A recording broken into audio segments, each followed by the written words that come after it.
Hey everyone, let's get working on the loader now. So we're going to fix up the loader, and just to check out, I've imported the tile and the tile PNG. So this is for creating the tiling background as we have in the main FLA.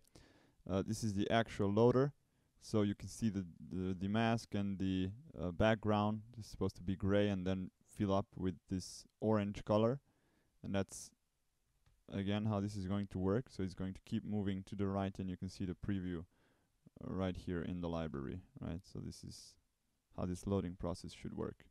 We're going to have a bit of a problem with positioning this whole thing to the center because its width is going to keep changing, because this is going to keep going in here. In the end, we'll have the width of what's that, 300, and in the beginning it's actually 600. So let's go back to our scene and start working on this. So first of all, we're going to need to import a couple of things. So import, and also let's make the text bigger. So 11, okay. Import flash.net.url request. Here we go. Second import flash.events, and that's going to be event. Import flash.events.progress event, and also we'll import com.greensock.tween nano. This is a very small tweening library, and since this is a loader, we want to keep it as small as possible. So we're going to import that for the smoothing motion on our progress bar. Okay, so you don't have to really import these first three if you're working in an FLA file, but if you are working in a class, they must be here. So it's something worth noting, but it's better that it's here, so everybody knows that it actually should be than leaving it out. Secondly, we'll add the stage dot stage scale mode dot no scale. Here we go. And stage dot align equals stage align dot top left. Here we go. And as for the main FLA, we just disable the scaling and align the whole stage to the top left, which is what we want, so we can actually program all the behavior from that point on.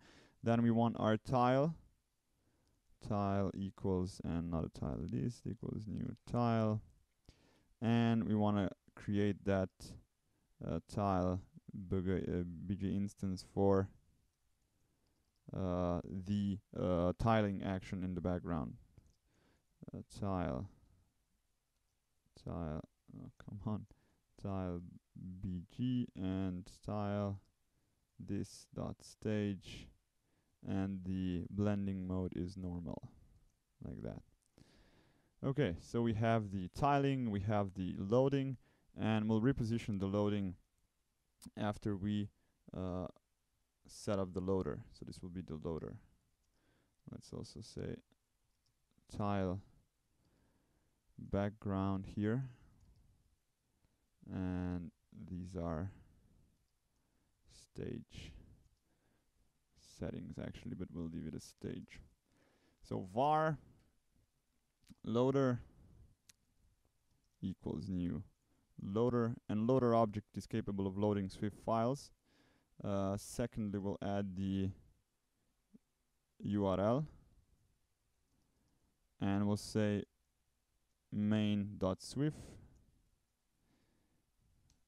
Then we'll go to var URL request and type URL request equals new URL request, and in here we'll put the URL. And now we need the loader to load the URL request, like so. And also let's make the loader false for the moment, and add child loader. Okay, so that's what we need to actually load the thing up. Now let's monitor the process. So to do that, we'll need to create, but first call a function that's going to pass in the event dispatcher. So configure listeners, and let's pass the loader. That's content loader info. Okay, and the function configure listeners is going to accept that as the dispatcher and the I event dispatcher. Here we go. Void, open, and close. Let's make this a bit bigger. Okay. So in here we're going to add the event listener to our dispatcher. So this is how you would add event listeners to your loader. And if you'll check the documentation of ActionScript, you'll actually find the same example over there.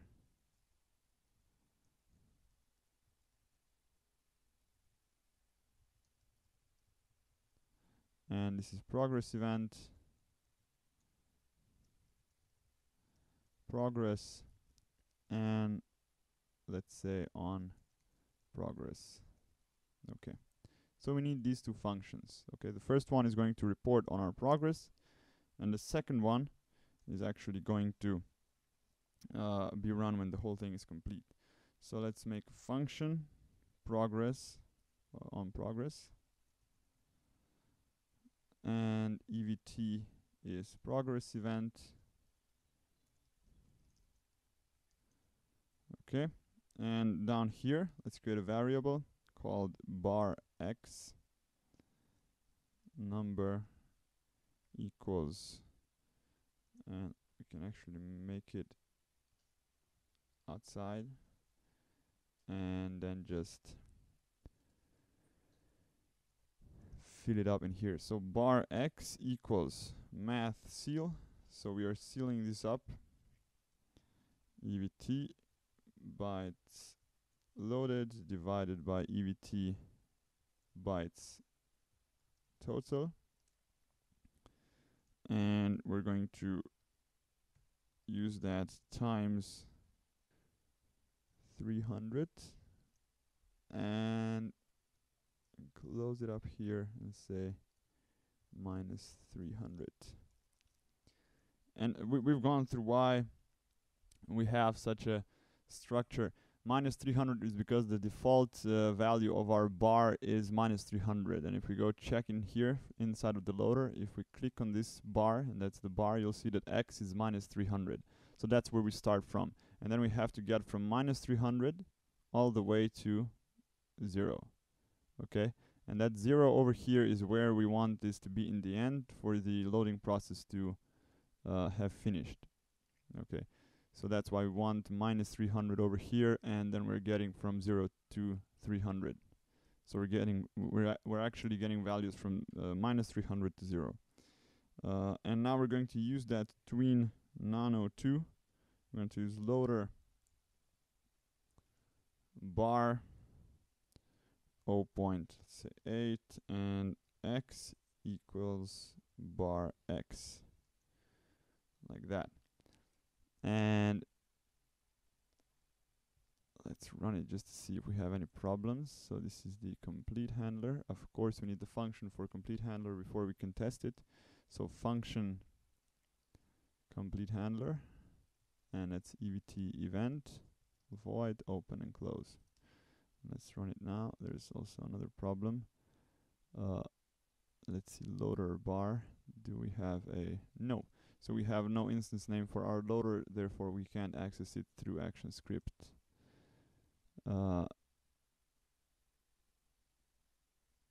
Just a sec. Access of possibly undefined property bar through a reference with static type. Oh yeah. So we'll do it like that. Again, the problem. So of course we're having a loader already in here. We can't have two, right? And URL request over here. So that was a typo. Okay, so we're loading it up, as you can see. and it's actually being loaded, but our loader is invisible. This means that our new application that we're loading up is going to be invisible until we actually trigger it otherwise. So we're going to use a delayed call in here, just to actually allow for the whole thing to neatly pan out, right? So the loading bar can reach the end, and then the whole page will kind of fade in. Otherwise, you would just see a frame of this loader, and then the whole page pop up, and we don't want that. We want to make it look nicer. So let's add 1. So this is going to delay the whole function by 1, and it's going to call this function after that 1 second. So function load swift void open and close, and in here we're going to make the loader visible, and then we're going to tween our loader this loader object out, and we're going to tween in our website.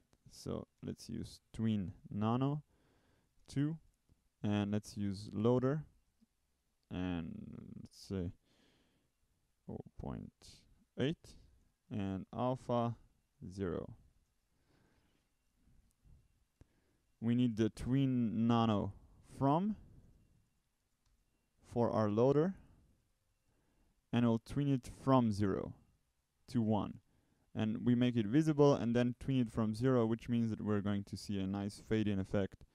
Also, we can remove these 2 event listeners over here when that happens. So these 2 guys we can remove. So over here, and let's add remove, and hopefully it'll work without the object. Let's see, any problems? Nope, don't really seem to be a problem. And also, because right now if we resize, this loader actually doesn't get resized or repositioned to the center of our screen, right? I'm not fast enough. It's just at the top left. We need to add 2 more event listeners to actually position the whole thing.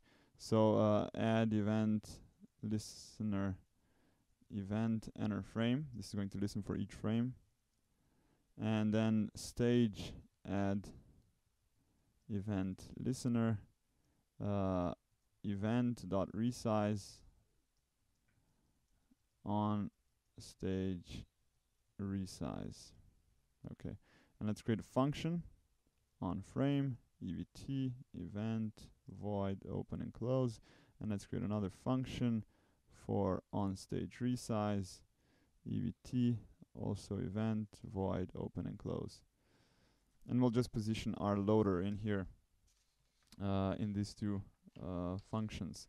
So let's add the loader x equals, and it's going to be kind of weird, this positioning, because by default, if we position it as we always normally would, let's check what actually happens. So stage width divided by 2 minus loader dot width divided by 2.